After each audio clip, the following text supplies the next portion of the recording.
As we continue, a fiery protest by residents of the southern peninsula this morning. They're accusing the government of not fulfilling its promises. They blocked the main road with debris that was burning and they caused a major traffic pileup. The residents are now demanding a visit from Prime Minister Kamla Persad Bissessar. Cameraman Vern Singh was there, and we have more from Chester Sambrano.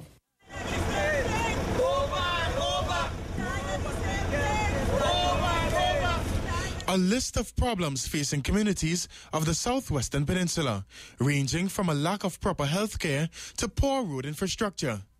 Residents of Ikakas, Cedros, Granville and Bamboo say they are fed up and blocked the main access roads into Cedros, keeping fire officials busy on Tuesday morning. President of the Granville Village Council, Shankar Tilak Singh, outlined to CNC3 News the range of issues facing the communities, saying promised infrastructure is yet to be put in place. Those infrastructures is in agriculture, in health, in Ministry of Finance, District Revenue Office, Ministry of National Security, our fire station, which was promised. At one point, the protest turned into a game of cat and mouse, with the protesters blocking the roads as soon as it was cleared by police officials. Motorists trying to make their way in and out also suffered great inconvenience, only able to stand and wait for the road to be cleared.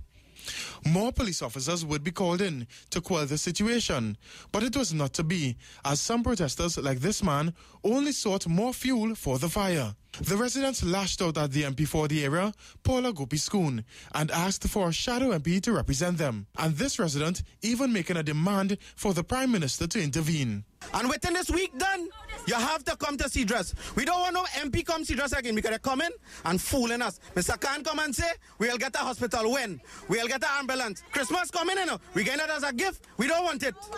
We don't want it. We want it now. We want it now. The residents say the protests could make its way into the capital city, Port of Spain, if nothing is done to address their concerns. I am Chester Sambrano, reporting for CNC3 News. Massive protest in Sangre Grande this morning as residents are demanding a general election be held to get rid of their parliamentary representative, Dr Rupert Griffith. The residents say Dr Griffith has done nothing for his constituency and they are contending that constituents are suffering. The residents say that they are fed up and they have written to the ombudsman appealing for help. Starving, we are now fed up. We are fed up of this. Right? Something has to happen. Let us have a by-election. Do something. Get rid of Griffith. I am fed up. I voted for Dr. Griffith and I am sorry that I ever did that.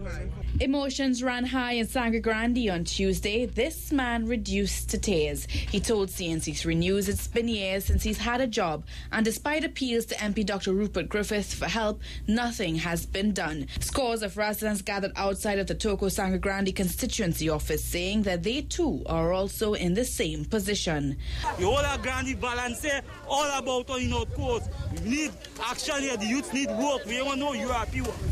In an act of frustration, the residents who hail from different parts of the constituency wrote to the ombudsman on what they say is a dereliction of duty and non-performance by their MP, Dr Rupert Griffith. They want the authorities to force him into action or for him to go. We need an election immediately. And it's not concerned if it must go. Let her go. In the name of Jesus, because he was here already, he do nothing for Toko Mansalina people. And the people are suffering in Trinidad and Tobago and Toko Mansalina, Matlat, all about the youths and them want work. We want work. We want him to come out from there. Let the Prime Minister send somebody else to run Toko Mansalina. Griffith must go. Bad roads and high unemployment are just two areas they say must be addressed. The residents say social services are lacking. I am Ria Rambly reporting for CNC3 News. And CNC3 News was unable to reach Dr Griffith for a comment on this particular issue.